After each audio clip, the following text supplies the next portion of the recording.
If you'd told me a month ago that a simple favor would lead to the most confusing, intimate, and unforgettable experience of my life, I would have laughed. I'm not the guy who gets caught up in complicated situations. I stick to my lane. Quiet, predictable, borderline boring. But then Ethan moved in next door, and everything changed. The first time I saw him, he was standing in the hallway, holding a potted plant like he didn't quite know what to do with it. He looked up when I came out to grab my mail, offered a shy smile, and said, "Hey, sorry, do you know if these windows get enough light?" That's how it started, with a plant. And a question.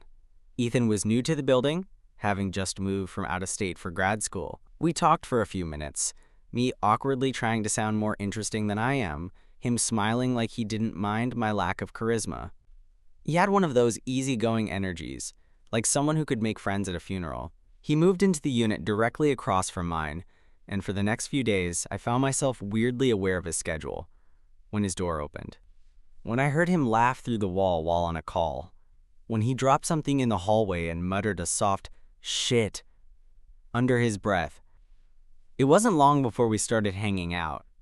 It started casual. I helped him carry a new bookshelf into his apartment. He offered pizza as thanks. I joked about his awful choice of frozen pizza. He laughed and told me to shut up and eat it anyway. Easy. Friendly. But there was a moment that stuck with me. We were sitting on his couch, half a movie playing in the background, when he suddenly said, "You ever feel like you missed your chance with someone? Like you didn't even realize you had a shot until it was too late?" It came out of nowhere, and for a second, I didn't know what to say. He was looking straight ahead at the TV, not at me, his voice casual but edged with something unspoken. "Yeah," I said eventually, keeping my eyes on the screen. I think everyone's felt that at some point. He didn't respond right away. Then he exhaled a quiet breath and nodded. "Yeah, makes sense." That should have been the end of it. Just one of those random late-night conversations that you forget about the next day. Except, I didn't forget.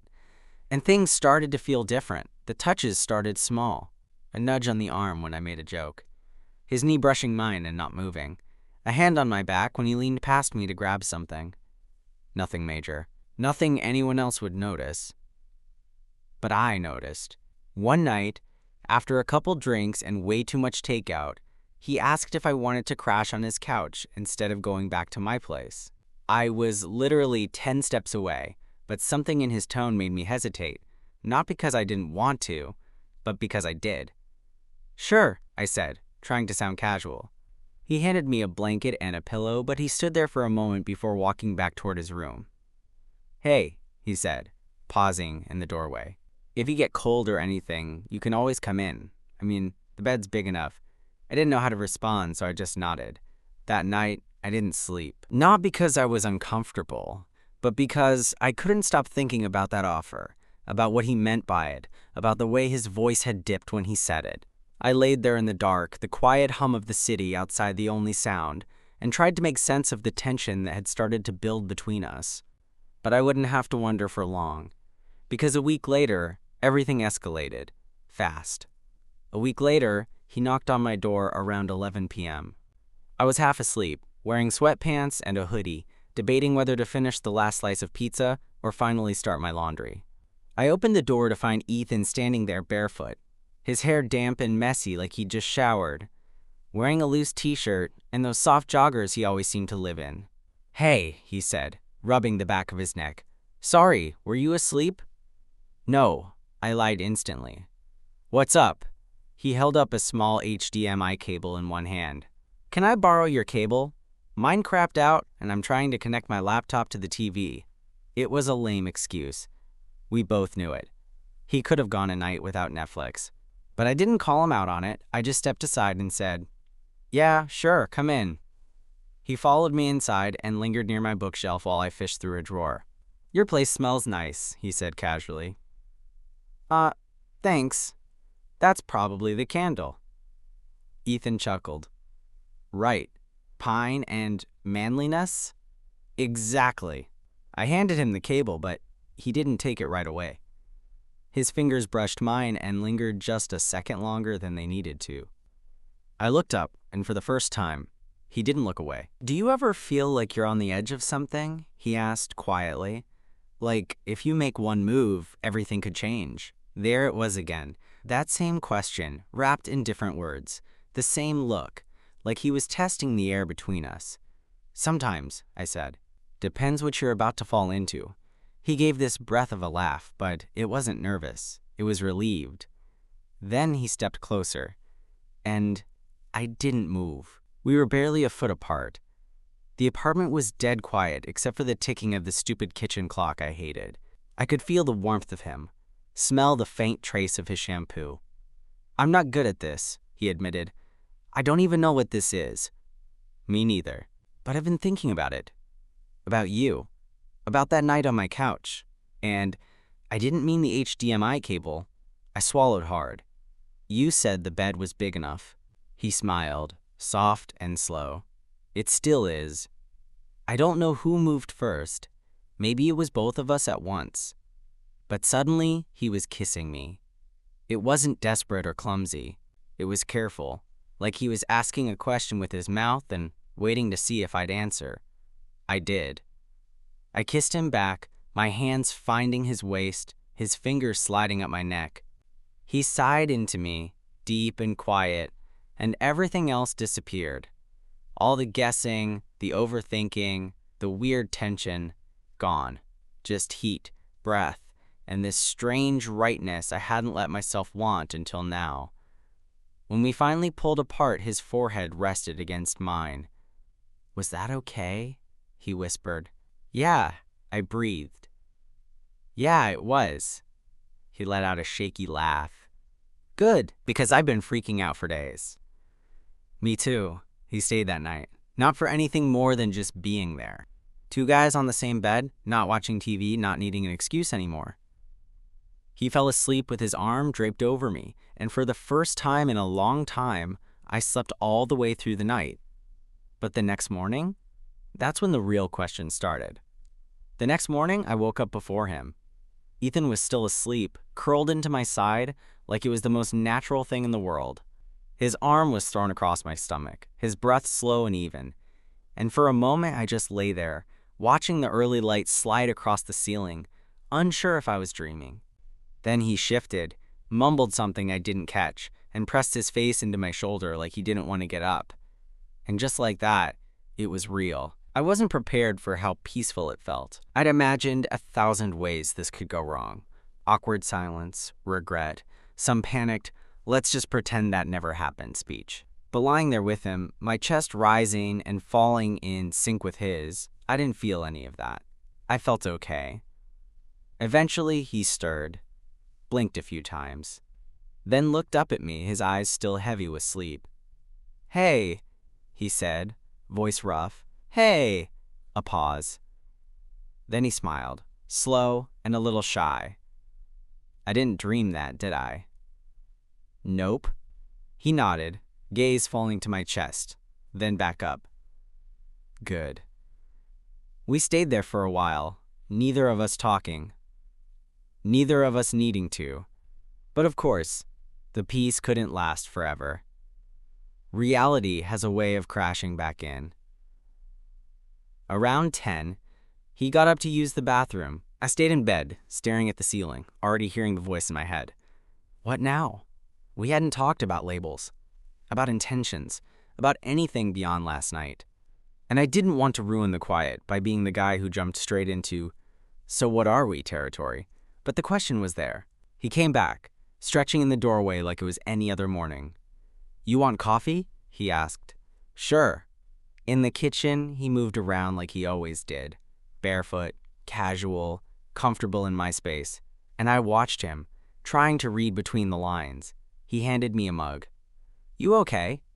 I nodded, wrapping both hands around the warmth. Yeah. Are you? Yeah.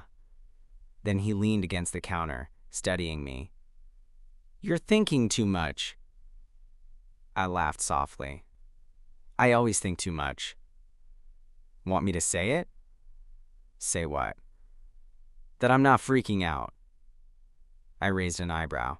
He smiled. Okay, I was freaking out. Last night. Before I kissed you. But not now.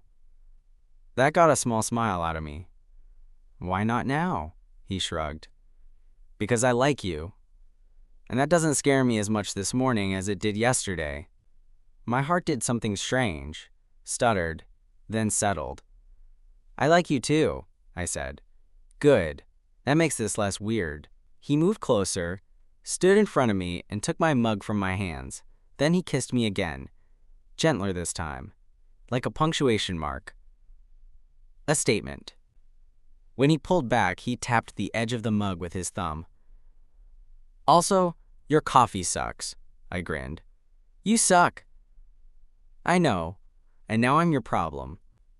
We didn't figure everything out that day. There were still a lot of things unsaid, a lot of things to untangle, his past relationships, what he was comfortable with, what I was ready for.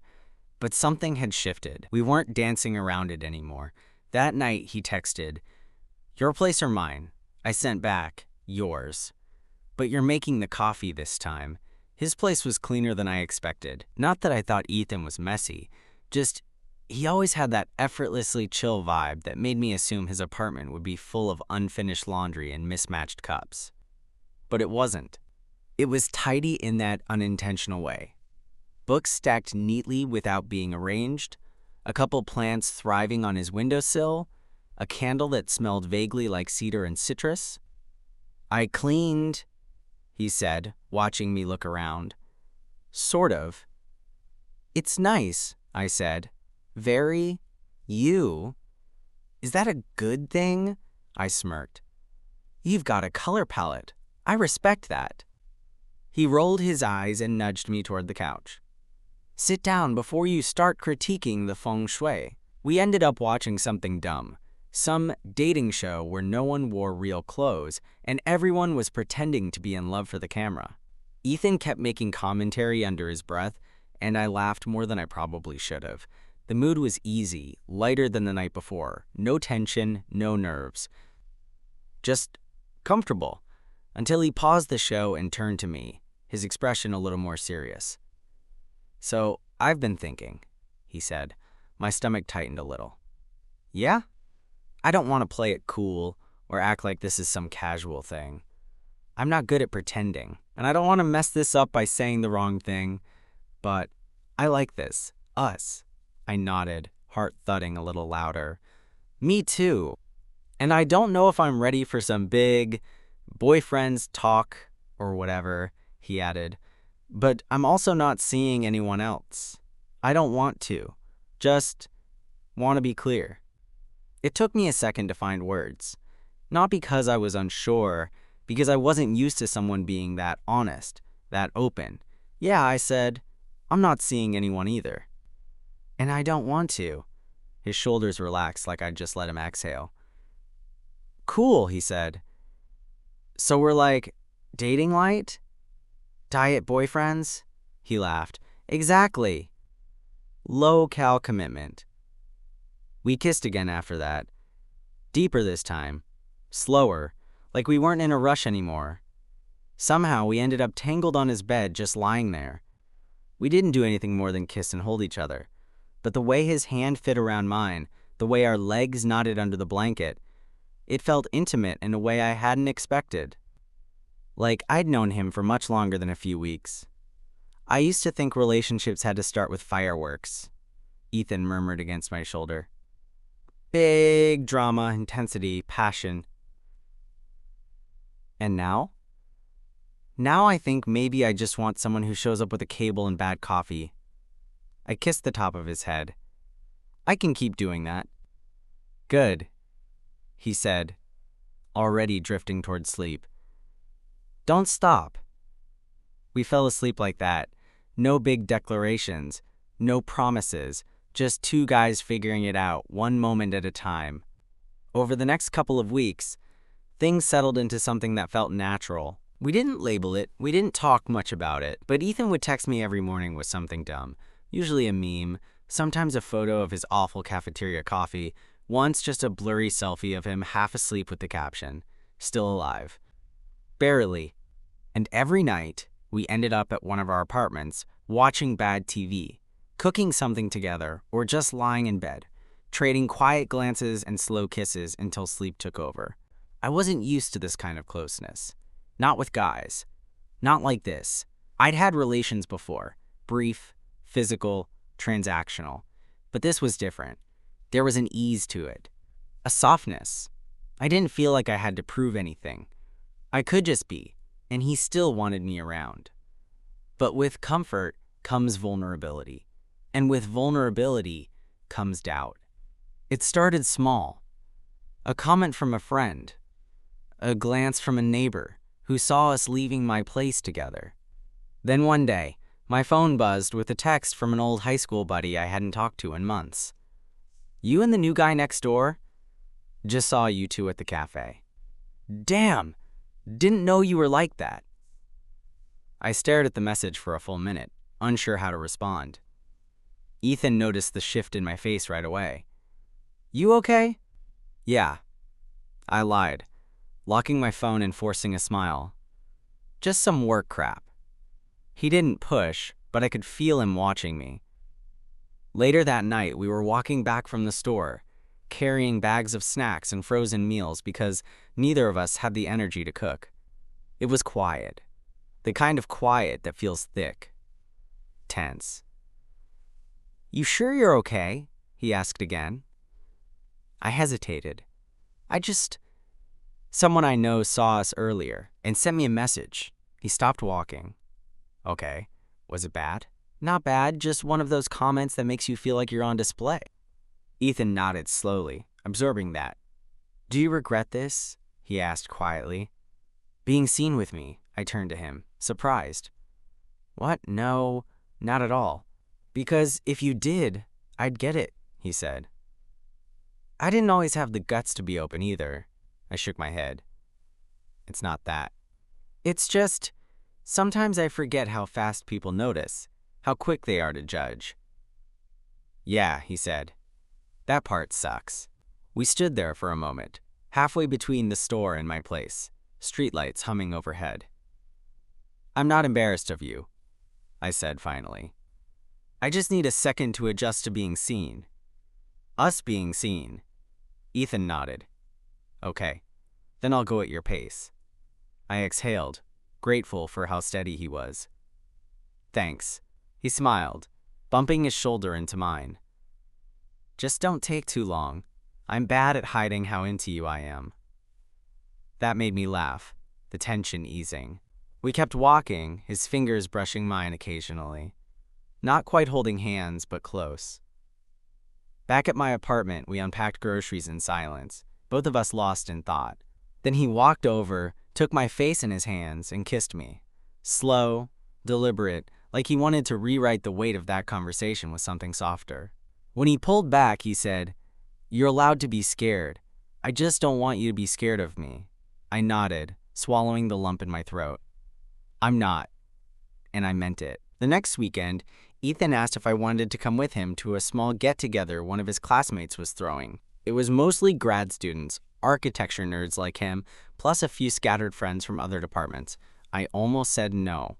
The idea of walking into a room where I only knew one person, especially when that person was someone I'd recently started, whatever this was with, made my stomach twist. But I said yes anyway. He squeezed my hand when I agreed, like it meant more to him than he let on.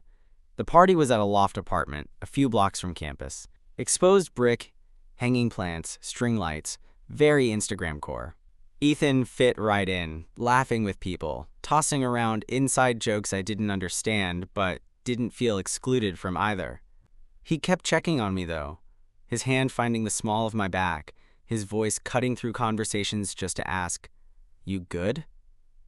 I was. Mostly. Until one of his classmates, a girl named Dana, leaned over and asked, a little too casually, "So, how long have you and Ethan been a thing?" I blinked. Oh my God," she laughed. "Sorry. That was super blunt. It's just, he never brings anyone to these things. Like, ever. So, I figured." I forced a chuckle. "It's still kind of new." "Well, he seems really into you. You're all he talked about in studio last week." That made something flutter low in my stomach. "Really?" She nodded. "Like, annoyingly sweet. It's gross." I laughed, and for the first time all night, I felt myself relax. When I found Ethan later near the kitchen, I nudged him with my elbow. "So I'm annoyingly sweet now?" He raised an eyebrow. "Dana? She ratted you out." He rolled his eyes. "She has no chill," I shrugged. It was kind of nice to hear, honestly. He looked at me then. Really looked. "Yeah?" "Yeah." He leaned in, voice low. "Then I'll say it more." Later, when we were walking home, a soft breeze blowing through the quiet streets, I reached out and took his hand. He glanced down, then up at me, surprise flickering behind his smile. "Are we doing this now?" he asked, eyes warm. "I think I want to." "You sure?" I nodded. "I'm done hiding. At least from people who matter." He squeezed my hand. "Cool. Because I like holding your hand." I laughed. "You're such a sap." "Only for you." When we got back to my place, we didn't even pretend to watch anything. We just curled up on the couch, limbs tangled, the hum of the city fading outside the window. It was quiet, steady, safe.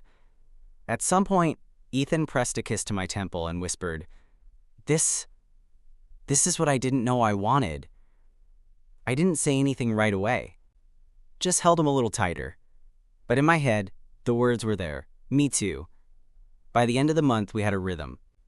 I'd wake up to a good morning text from Ethan, or sometimes just a selfie of him holding a coffee cup with a sticky note that said something dumb like, "Still alive, barely." We alternated cooking dinner, though cooking usually meant microwaving Trader Joe's meals and pretending we were chefs. Sometimes he stayed at mine, sometimes I stayed at his. Neither of us ever had to ask anymore. We just showed up. And it wasn't perfect. Some nights I overthought everything, whether I was doing too much or not enough, whether this thing between us was moving too fast or not fast enough. But then Ethan would do something small, like rub my back when I was zoned out on my laptop, or press a lazy kiss to my neck when he thought I was asleep, and all those thoughts would settle. It wasn't about big declarations. It was about the quiet ways he kept choosing me. That Sunday, we had plans to go hiking. It wasn't my thing, but Ethan loved it. So I agreed, reluctantly, with the promise of burgers and milkshakes afterward. We drove an hour outside the city, and the entire time, he kept reaching over to change the song or point out weirdly shaped clouds or make up stupid stories about passing strangers. We barely made it half a mile before I was sweating and regretting my life choices. "You're doing great," he said, barely winded. "You're lying." "A little," he admitted. "But you look good doing it." I rolled my eyes, but I smiled. We stopped at a lookout point, the valley stretching out below us in a wash of green and gold. "It's nice," I said, trying not to sound too out of breath. He looked at me, not the view. "Yeah, it is," I nudged him. "Smooth." I try. We sat on a rock, passing a water bottle back and forth, legs brushing. It was quiet for a few minutes. The wind rustled the trees. A bird screeched somewhere in the distance. Then he said, "You know I haven't done this before, right?" "Hiking?" "Yeah, I could tell." "No, I mean, this. Us. Being with a guy. It's all new." I looked at him, unsure where he was going with it. I mean, I've had feelings, but I never let myself do anything about it. Not really. "And now?" He shrugged, picking at the label on the bottle. "Now I'm glad I did, even when it scares the shit out of me." I reached over, laced my fingers through his. "Same." He squeezed my hand, then leaned over and kissed me. Right there, out in the open. It wasn't some big, dramatic gesture. Just simple. Real. I didn't care if anyone saw. Later that night, back in the city, we got those burgers and milkshakes like we promised. He stole fries off my plate, I wiped ketchup off his chin, and when we walked home, he put his arm around me without thinking. And I let him. Because this wasn't something I wanted to keep quiet anymore. Things didn't magically become perfect overnight. There were still moments, awkward pauses, misread texts, the occasional flare-up of insecurity that crept in when I least expected it. Like the first time Ethan introduced me to a group of his friends as someone I'm seeing, and for some reason, I spent the whole night wondering why he didn't just say boyfriend. Or the time I caught myself flinching when he tried to hold my hand in a crowded restaurant, not because I didn't want to, but because I was still carrying a decade of quiet shame. But the difference now? We talked about it. He didn't shut down, he didn't disappear, he asked questions, he listened, and every time I expected him to pull away, he stayed. One night, we were lying in bed, both of us on our backs, staring at the ceiling like it held answers. The hum of the city filtered through the window, soft and distant. "Do you ever wonder what this looks like from the outside?" I asked. "What do you mean?" "Us. From someone else's perspective." He turned his head toward me, hair mussed, eyes soft in the dark. "Yeah, but I try not to care." I was quiet for a second. Then I said, "Sometimes I still do." "That's okay. I don't want it to be." He reached over and took my hand, our fingers weaving together like second nature. "You don't have to be fearless to be honest," he said. "You just have to be willing." I let that sit between us for a while. Then I turned to face him. "Okay, so here's me being willing. Yeah, I want to call you my boyfriend." His smile was slow, stretching across his face like the sun coming up. "Good," he said, "because I've been calling you that in my head for weeks." It wasn't some fireworks moment. There was no cheering crowd, no dramatic kiss in the rain. It was just the two of us, in a quiet room, holding hands like it was the most natural thing in the world. And for once, it actually felt that way. The next morning, I made us pancakes that came out half burnt, and Ethan still called them the best breakfast he'd ever had. We lounged on the couch, legs tangled, sharing earbuds and playlists. He sang off-key. I teased him for it. He kissed me mid-sentence, and that was our life. Simple, steady, real. Not something I ever expected, but exactly what I needed. And somehow, in a way that still surprises me sometimes, I think he needed it too.